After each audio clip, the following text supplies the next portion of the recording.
तो देखिए, इससे पहले मैंने आपसे एज अ पब्लिक स्पीकर किस तरह से लोगों का डर खत्म करे या आपको क्या करना चाहिए इस बारे में बात करी है। लेकिन मैं आज आपसे ये बात करने वाला हूँ कि एज अ पब्लिक स्पीकर जब आप किसी स्टेज के ऊपर बात करने जाएं या किसी मंच के ऊपर से आप कोई ना कोई स्पीच दे रहे हो तो आपको किस तरीके की गलतियां नहीं करना है, किस तरह आप एक प्रो स्पीकर बन सकते हैं, इस बारे में मैं आज आपसे बात करूंगा। इसके कुछ टेक्निक्स मैं आपको बताने वाला हूं, किस तरीके की गलतियां आपको स्टेज पर नहीं करना चाहिए उसके बारे में मैं खास बात करूंगा। क्योंकि मैंने कई साल पब्लिक के बीच में बात करने के बाद, कई सारे पब्लिक स्पीकरों को सुनने के बाद, उन्हें देखने के बाद, उन्हें ट्रेंड करने के बाद, उन्हें ऑब्जर्व करने के बाद ये कुछ चीज़ें सीखी है कि किस तरीके की गलतियां ज़्यादातर लोग करते हैं जिससे उनकी परफॉर्मेंस भी खराब होती है, साथ में स्टेज पर वो चीज़ देखने में भी खराब लगती है, या पब्लिक इंटरेक्शन आपका खत्म हो जाता है, या पब्लिक आपसे कनेक्ट नहीं कर पाती। तो कुछ छोटी छोटी गलतियां हैं जो पब्लिक स्पीकर करते हैं, वो मैं आपसे डिस्कस करने जा रहा हूं। क्योंकि देखिए, एक पब्लिक स्पीकर के लिए, या जो लोग एक अच्छे वक्ता है या बनना चाहते हैं, या जो लोग लोगों के बीच में बात करते हैं, उनकी पूरी की पूरी दुनिया वो मंच होता है, वो स्टेज होता है, जो पूरी दुनिया, वहीं से उनकी दुनिया चलती है और वही उनके लिए दुनिया होती है। जैसे एक प्लेयर को आप देखेंगे कि एक प्लेयर के लिए एक मैदान ही उसकी दुनिया होती है। उस मैदान में की गई परफॉर्मेंस, उसका वहाँ का तरीका, उसकी वहाँ की टेक्निक ही उसे उसके करियर में आगे बढ़ाती है। वैसे ही एक पब्लिक स्पीकर के लिए मंच उसकी दुनिया होती है। तो उस दुनिया में आपको किस तरीके की गलतियां नहीं करना है वो मैं आपसे डिस्कस करना चाहता हूं। देखिए, बिना समय खराब करे एक एक पॉइंट के ऊपर हम डीपली डिस्कस करते हैं ताकि हमें ज़्यादा लर्निंग मिले और हमारा समय कम खर्च हो। देखिए, जब भी कोई पब्लिक स्पीकर किसी मंच के ऊपर जाता है तो अधिकांश मैं पब्लिक स्पीकरों को देखता हूँ कि वो मंच पर जाने के बाद, लोगों के बीच जाकर खड़े होने के बाद कई बार अपनी चीज़ें ठीक कर रहे होते हैं। उन्हें इस बात का माइंड में चलता रहता है कि मेरी टाई तो खराब नहीं हो गई, कहीं मेरे बाल तो नहीं बिखर गए, मेरे कपड़े पता नहीं कैसे लग रहे, पता नहीं मैं लोगों को किस तरीके का दिख रहा हूँ, कहीं मेरा मेकअप तो खराब नहीं हो गया। इस तरीके की चीजें उनके दिमाग में चल रही होती है। लेकिन मैं आपसे एक बात कहना चाहता हूं कि मंच पर जाने के पहले, किसी भी स्टेज पर कदम रखने के पहले आपको जो भी चेक करना है या जो भी आपको देखना है, 1 घंटा लगा के आराम से देखो कि आपकी टाई सही है या नहीं है, आपके बाल सही से जमे हैं या नहीं है, आपका मेकअप सही है या नहीं है, आपने जो कपड़े पहने उस कपड़े में आप अच्छे लग रहे हैं या नहीं लग रहे हैं, या वो कपड़े ठीक से है या नहीं है। ये जो भी आपको चीज़ें चेक करना है, आपको जो भी सोचना है, उसके बारे में जो भी समझना है, जो भी बदलाव करना है, आप मंच पे जाने के पहले करें। एक बार अगर आप मंच के ऊपर जाकर ऑडियंस के बीच में खड़े हो गए, एक बार मंच के ऊपर पहुंच गए, तो फिर आपको इस बात से अपना पूरा ध्यान हटा देना है कि आपकी टाई कहाँ पहनी हुई है, आपके बाल किस तरीके के दिख रहे हैं, आपने कपड़े किस तरीके के पहने हैं। इन सारी चीज़ों के ऊपर से आपका ध्यान पूरी तरह हट जाना चाहिए। आपका फोकस, आपका ध्यान सिर्फ 2 चीज़ों के ऊपर होना चाहिए। पहली बात तो आप जो विचार, जो बात, जो कंटेंट, जो चीज़ मंच के ऊपर करने के लिए आए हैं वो सही तरीके से हो रही है या नहीं हो रही है, और दूसरा आपकी ऑडियंस आपके साथ कनेक्ट कर रही है या नहीं कर रही है। इसके अलावा आपका फोकस किसी चीज़ के ऊपर नहीं होना चाहिए। मैं कई बार जब मंच के ऊपर चढ़ता हूं तो उस समय मेरे बाल या मेरी टाई या मेरे कपड़े बिल्कुल ठीक होते हैं, क्योंकि उस समय मैं जा रहा हूं, मैं कोई परफॉर्म नहीं कर रहा कि चीज़ें बिगड़े। लेकिन एक बार जब मैं मंच पर चढ़ता हूं तो मुझे पता है कि मेरे बाल भी खराब होंगे, मेरे कपड़े भी बिगड़ेंगे, मेरी शर्टिंग भी निकल जाएगी, कई बार कुछ ना कुछ चीज़ें बिगड़ेगी। लेकिन आई डोंट केयर, मुझे वहाँ पहुँचने के बाद फ़र्क नहीं पड़ता, क्योंकि वहाँ पहुँचने के बाद मेरा मकसद एक ही होना चाहिए कि मैं अपनी बात सही तरीके से डिलीवर कर पाऊँ, मैं जनता को, पब्लिक को, ऑडियंस को कनेक्ट कर पाऊँ। वो जिस काम के लिए वहाँ आए हैं, क्या वो मैं उन्हें डिलीवरी कर पा रहा हूँ, ये सबसे बड़ा मकसद होना चाहिए। तो नई वक्ता हमेशा ये गलती करते हैं, उन्हें बड़ी चिंता होती है इस बात की कि यार मैं कैसा दिख रहा हूँ, या मैंने किस तरीके के कपड़े पहने, या मेरे बाल तो कहीं नहीं बिखर गए, या मेरा मेकअप तो खराब नहीं हो गया। इस तरीके की चीज़ों में ज़्यादा उलझने की ज़रूरत नहीं है। लोग आपसे वो बात जानने के लिए आए, जिस बात के लिए आप वहाँ पर गए हैं वो सही तरीके से होना चाहिए। दैट्स इट, यही एक फोकस होना चाहिए आपका। अब चलते हैं दूसरी ओर, एक और बहुत महत्वपूर्ण चीज़ और एक बहुत महत्वपूर्ण गलती जो ज़्यादातर वक्ता करते हैं कि कई बार लोग जब मंच के ऊपर जाते हैं, जब किसी चीज़ के लिए उन्हें मंच पर बुलाया जाता है, या जब परफॉर्म करने के लिए स्टेज के ऊपर पहुंचते हैं, उनकी तैयारी में कमी होती है। लेस प्रिपरेशन के साथ जाते हैं और एक्स्ट्रा ऑर्डिनरी सक्सेस की उम्मीद करते हैं, और जब वो नहीं हो पाता तो उनका कॉन्फिडेंस गिर जाता है। जब भी किसी मंच के ऊपर जाएं आप, जब भी आपको जिस काम के लिए, भाई जब आप किसी भी स्टेज पर जाते हैं तो आपको ये तो पता होता ना कि आपको क्यों बुलाया जा रहा है। आपको मंच के संचालन के लिए बुलाया जा रहा है, आपको किसी का परिचय देने के लिए बुलाया जा रहा है, आपको प्रेजेंटेशन देने के लिए बुलाया जा रहा है, आपको किसी प्रोडक्ट, सर्विस या किसी चीज़ की जानकारी देने के लिए बुलाया जा रहा है, या फिर आपसे जनरली किसी टॉपिक के ऊपर भाषण लिया जा रहा है। आपको जो भी बात होगी वो बताई जाती है, उसके बाद ही आपको मंच पर बुलाया जाता है। जब आपको पता है कि मुझे इस टॉपिक के ऊपर या इस चीज़ के ऊपर या इस बारे में मुझे मंच पर जाकर बात करना है, उसके बावजूद भी बहुत सारे वक्ता और बहुत सारे लोग होते हैं जो बिना तैयारी के मंच के ऊपर चले जाते हैं।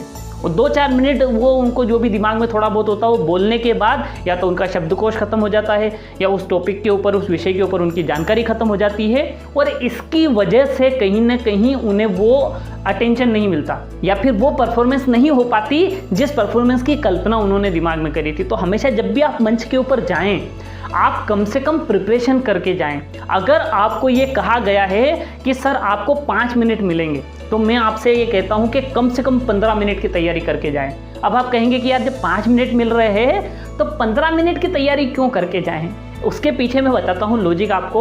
कई बार क्या होता है कि देखिए, हमेशा जब कोई मंच के ऊपर या कोई प्रोग्राम चल रहे होते तो हमेशा सारी चीज़ें वैसी नहीं हो पाती जैसी प्लान की जाती है कि भाई उन्होंने डिज़ाइन किया था कि भैया 6 वक्ता आएंगे और सबको 5-5 मिनट मिलेंगे, लेकिन ये हुआ कि 4 ही पहुँचे। भाई 6 की जगह 4 पहुँचे तो जो 2 का समय था वो समय बच गया नहीं बच गया, तो वो अब उन बाकी 4 में क्या होगा, उन्हें डिवाइड होके मिलेगा या उन्हें उस समय में बोलना पड़ेगा। या कई बार ऐसा होता है कि भैया आपका नंबर चल रहा है, आप बोल रहे हो, आप शुरू हो गए हो, आपने बोलना चालू कर दिया है। अब जो मंच के जो प्रोग्राम ऑर्गेनाइजर है उनको लगा था कि अगला वक्ता इनके बोलने तक आ जाएगा तो हम उसको मंच पर भेज देंगे, पर हुआ ये कि अगला वक्ता की तो कहीं गाड़ी खराब हो गई, वो तो पहुंचा ही नहीं। अब जब वही नहीं पहुंचेगा तो उसके टाइम का भी किसको बोलना है? तो कई बार ऐसी ज़रूरत पड़ जाती है, कई बार ऐसी कंडीशंस बन जाती है, कई बार ऐसी सिचुएशंस आ जाती है कि आपको समय को एक्सटेंड करना पड़ता है। लेकिन अगर मान लो आपको 5 मिनट बोला और आपने 5 मिनट की प्रिपरेशन करी और गलती से 10 मिनट बोलना पड़ गया तो आपके पास शब्दकोश खत्म हो जाएगा, आपकी नॉलेज, आपकी इन्फॉर्मेशन कम पड़ेगी और हो सकता है आपको उसके लिए एम्बेरेस फील हो, आपको लगे खराब, आपको भी अच्छा नहीं लगेगा कि यार मुझे मौका मिला और मैं नहीं बोल पाया।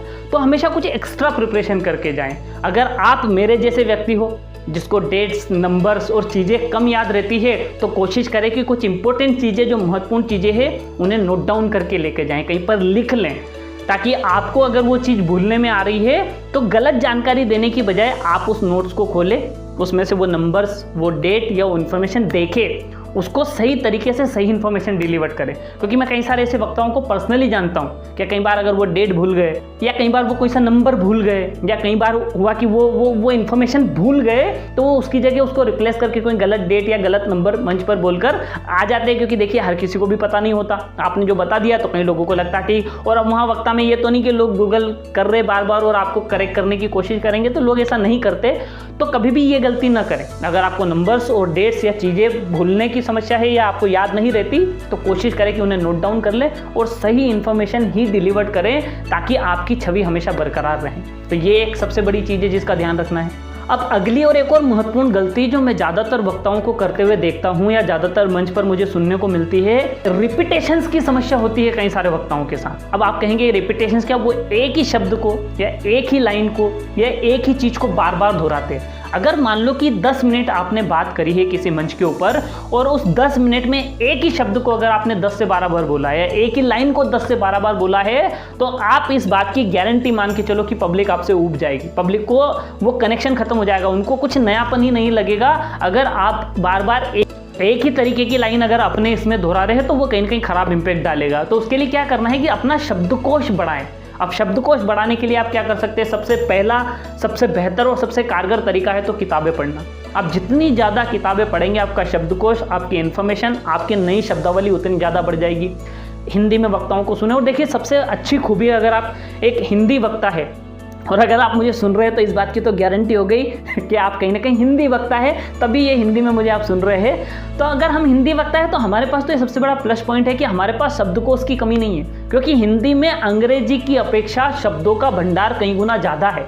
आप एक ही चीज़ के लिए कई सारे शब्द इस्तेमाल कर सकते हो। जैसे अगर मैं सूरज की बात करूं तो भाई अंग्रेजी में उसके लिए एक ही शब्द है कि सन। सन कह दो तो आपको जब भी सूरज का जिक्र होगा तो आपको सन ही कहना पड़ेगा। पर हिंदी की सबसे खूबसूरत बात कि जब भी सन का जिक्र आएगा तो आपके पास एक नया शब्द हो सकता है। कभी आप सूरज का इस्तेमाल कर सकते हैं, कभी आप सूर्य का इस्तेमाल कर सकते हैं, कभी आप दिनकर का इस्तेमाल कर सकते हैं, कभी आप रवि का इस्तेमाल कर सकते हो, और ऐसे कई सारे और भी शब्द हैं। हो सकता है शायद मैंने कभी नहीं पढ़े हो, लेकिन मैं आपको विश्वास दिलाता हूँ कि बहुत सारे शब्द हैं जिनका इस्तेमाल किया जा सकता है। या जैसे मान लो अंग्रेजी में अगर पत्नी है तो भैया वाइफ ही कह सकते हो आप, उसके अलावा क्या कह सकते हो? वाइफ कह लोगे, स्पाउस कह लोगे, एक आध शब्द और कौन से होंगे शायद मुझे नहीं पता।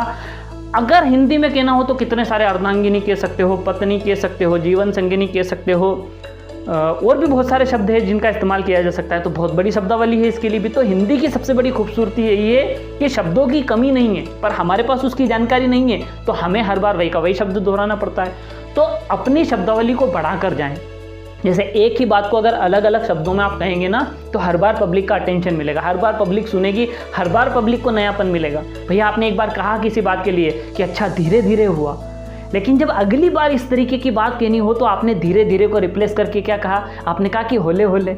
अब फिर कुछ नया हो गया, पब्लिक को लगा अरे यार ये तो बड़ी अच्छी चीज़ है। फिर अगली बार कोई बात निकली तो आपने अंग्रेजी का शब्द उठा लिया, स्लोली स्लोली, फिर जाके कहीं ना कहीं फिर कुछ नया हो गया।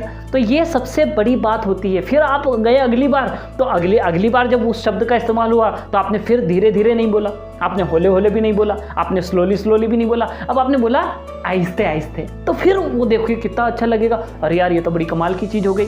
तो अपने शब्दकोश को बढ़ा कर रखें, तो उससे आपकी स्पीच भी बेहतर होगी, पब्लिक भी कनेक्ट होगी, पब्लिक को भी अच्छा लगेगा, और हर बार पब्लिक को सुनने के लिए कुछ न कुछ नया होगा, तो आपकी परफॉर्मेंस बेहतर होगी। तो अपनी शब्दावली बढ़ाकर हमेशा जाएं। कई सारे लोग 2-4 शब्द सीख लेते और वही वही वही वही वही वही घुमाते रहते, पब्लिक थोड़े समय में बोर हो जाती है। अब एक प्रो पब्लिक स्पीकर का एक और बहुत महत्वपूर्ण गुण होता है, और वो होता है कि पब्लिक स्पीकर अपनी परफॉर्मेंस के अंदर उतार चढ़ाव लेकर आता है ना। वेव्स में बातें करता है। वेव्स में क्या, जैसे समुद्र की लहरें कैसी एक जैसी फ्लैट नहीं आती कि भाई आपकी तरफ आ रही है, नहीं ऐसे चलती है, वेव में आती है ना। तो वैसे ही अपनी परफॉर्मेंस को भी आपको ऐसे ही चलाना है, क्योंकि देखिए अगर पब्लिक का अटेंशन चाहिए कि लोग आपको सुने, लोग आपके साथ बने रहे, लोग आपसे कनेक्टेड रहे, तो आपको अपनी परफॉर्मेंस में ये चीज़ अवश्य डालना चाहिए।